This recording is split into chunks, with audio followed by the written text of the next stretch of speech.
I'm Tracy Baxter with today's Record Newswatch. An ugly fall. That's what Orange County Executive Steve Neuhaus is predicting for county government and its residents amid a projected $60 million budget deficit for 2015 that will mean massive across-the-board layoffs of workers.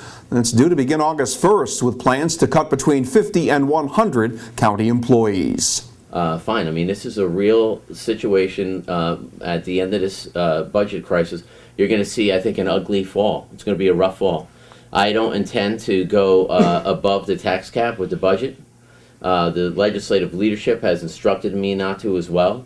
So at the end of the day, when I submit my budget in September, October, in that realm, we are going to really be discussing some serious implications to the workforce of Orange County.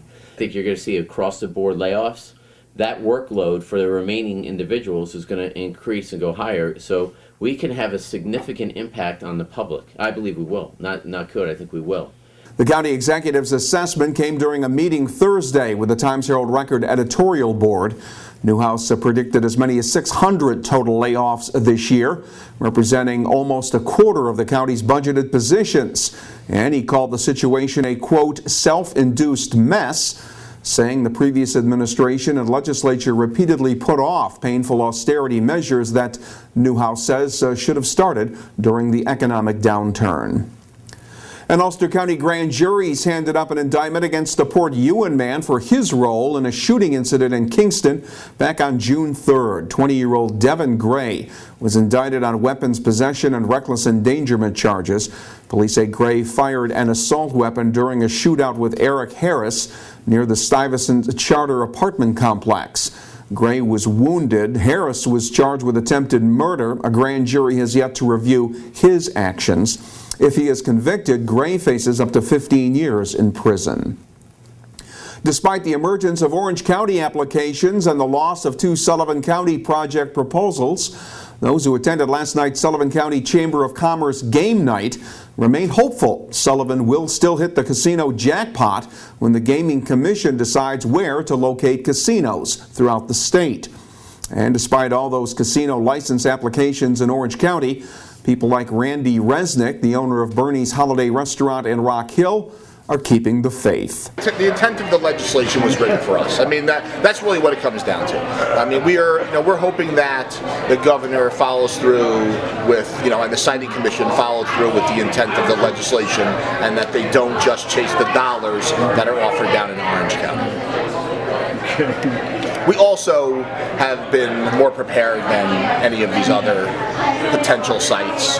We have been prepared for 40 years for this to happen here. So for us, it's personal. Down there, it's strictly business. We understand that we might not necessarily rank as well as they do on the scale of money generated, but we certainly need economic development, tenfold over what they have. Earlier this week, Sullivan County casino backers received a jolt when Foxwoods withdrew their application to build a casino at the former Grossinger's Hotel property in Liberty, blaming competition from a possible Orange County casino. That has left 2 proposed casino resort projects remaining in Sullivan, both of them on the former Concord Hotel property near Monticello. A woman from upstate Oswego County is facing a felony assault charge for what state police are saying is a serious case of child abuse that occurred in Sullivan County.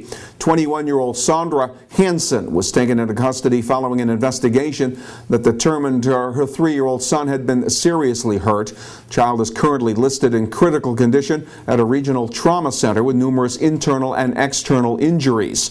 Besides felony assault, Hansen was charged with criminal obstruction of breathing and endangering the welfare of a child. New York is set to become the 23rd state to legalize medical marijuana. The Senate was preparing to approve what the Assembly's already passed, the so-called Compassionate Care Act that legalizes certain forms of marijuana for severely ill patients.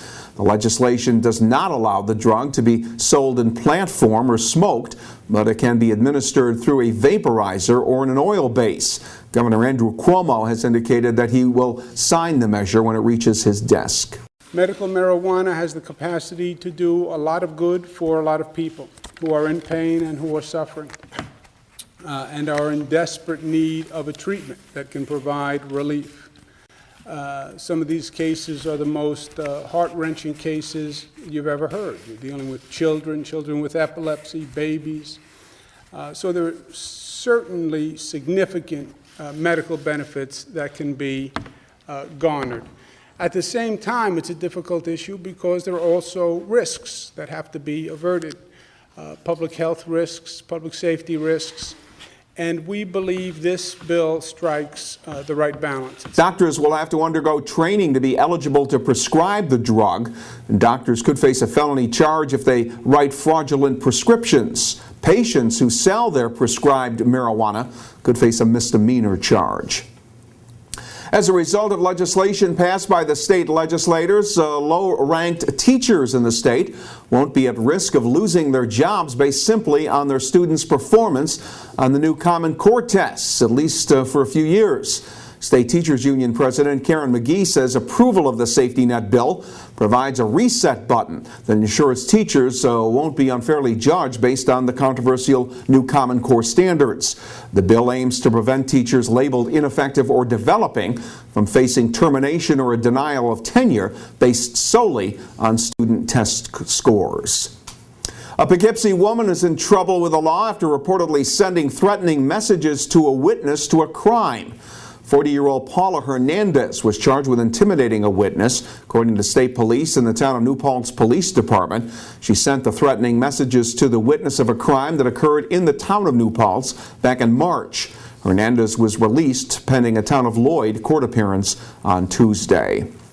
And if you notice a lot of armed police officers at SUNY New Paltz Saturday, they'll be there to practice their response to a call of an armed suspect. Bounton Hall, an unoccupied residence hall on campus, will be the scene of an active shooter drill tomorrow.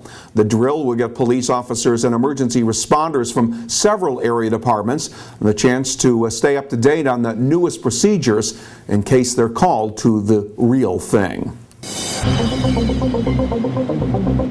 Tomorrow is the first official day of summer, and there should be plenty of sunshine around to begin our summer months. Saturday will be mostly sunny and pleasant with temperatures at or near 80 degrees. Sunday will be partly to mostly sunny, maybe a few clouds around with the highs in the low 80s, so get out and enjoy the great weekend. And remember, breaking news is always just a click away right here at Record Online. For Record Newswatch, I'm Tracy Baxter.